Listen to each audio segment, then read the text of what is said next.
ನಮಸ್ಕಾರ ಪುಟ್ಟಪ್ಪನವ್ರೆ, ನಮಸ್ಕಾರ. ಅಂದ ಹಾಗೆ ಪುಟ್ಟಪ್ಪನವ್ರೆ, ನನ್ನ ವ್ಯವಹಾರವೆಲ್ಲ ಕೊಬ್ಬು ತಿಂದ್ಕೊಂಡು ಕೈ ತೊಳೆಯೋ ಹಾಗಾಯ್ತು ನೋಡಿ.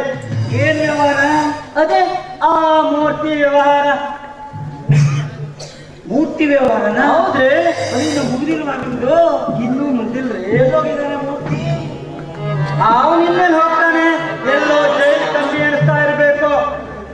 ಆ ಪುಟ್ಟಪ್ಪನವ್ರೆ, ನಿಮ್ಗೆ ಒಂದು ವಿಷಯ ಗೊತ್ತೇನ್ರಿ? ಏನ್ ವಿಷಯ?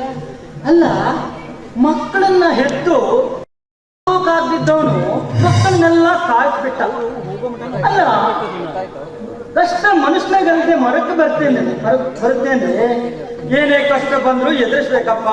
ಕೊನೆಗೆ ತಿರುಪಿ ಎತ್ತಿ ಅವರು ಜೀವನ ಮಾಡಬಹುದಿತ್ತು. ಆದ್ರೆ ಅವನು ಹಾಗೆ ಮಾಡ್ಲಿಲ್ಲ. ಬಿಡಿ, ನಿನ್ನೆ ಹೆಂಡತಿ ಮಲಗಿದ್ದಾಗ ಅವನ ತಲೆ ಮೇಲೆ ಕಲ್ಲು ಹೊತ್ತಾಕಿ ಅವಳನ್ನು ಸಾಯಿಸ್ಬಿಟ್ಟಿದ್ದಾರಂತೆ. ಹೌದಾ? ಹೌದ್ರಿ. ನೋಡು ಭೀಮಣ್ಣ, ನಿಂದು ಒಂದು ವರ್ಷ ನಿನಗೆ ಸರಿಯಾಗಿ ವಿಚಾರ ತಿಳಿದಿಲ್ಲ. ನಮ್ಮ ಮೂರ್ತಿಯಪ್ಪ ಆ ತರ ಮನುಷ್ಯನೇ ಅಲ್ಲ. ಅಂದ್ರೆ ಅವನು ಯಾವತ್ತೂ ಒಳ್ಳೆ ಮನುಷ್ಯ. ನಿಮಗೆ ವಿಚಾರ ಗೊತ್ತಿಲ್ಲ. ಅವನು ಬರ್ದಲ್ಲ ಪುಸ್ತಕ, ಅದಕ್ಕೆ ಸರ್ಕಾರ 1 ಲಕ್ಷ ರೂಪಾಯಿ ಬಹುಮಾನ ಘೋಷಿಸಿದೆ.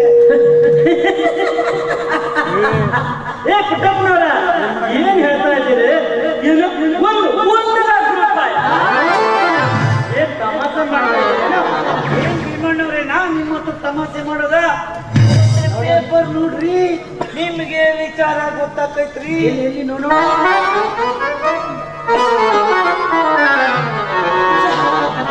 ಅಂದ್ರೆ ಪುಟ್ಟಪ್ಪನವ್ರೆ, ಮೂರ್ತಿ ಇಷ್ಟು ದೊಡ್ಡ ಸಾಹಿತಿ ಅಂತ ನನಗೆ ತಿಳಿದಿರ್ಲಿಲ್ಲ. ಪಾಪ, ಮುಖ ನೋಡ್ದೆ ಅವನನ್ನ ಮನೆಯಿಂದ ಹೊರಹಾಕ್ಬಿಟ್ಟೆ.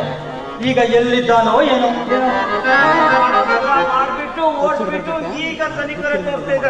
ಒಂದ್ ಕೆಲಸ ಮಾಡೋಣ ಭೀಮಣ್ಣವ್ರೆ, ಆ ಮೂರ್ತಿ ಎಲ್ಲೇ ಇರ್ಲಿ ಅವನನ್ನು ಹುಡುಕಿ ಅವನೊಂದು ಒಳ್ಳೆ ದಾರಿ ತೋರಿಸಿ ಒಳ್ಳೆ ಬದುಕಲಿಕ್ಕೆ ಹೋಗೋಣ ಬನ್ನಿ.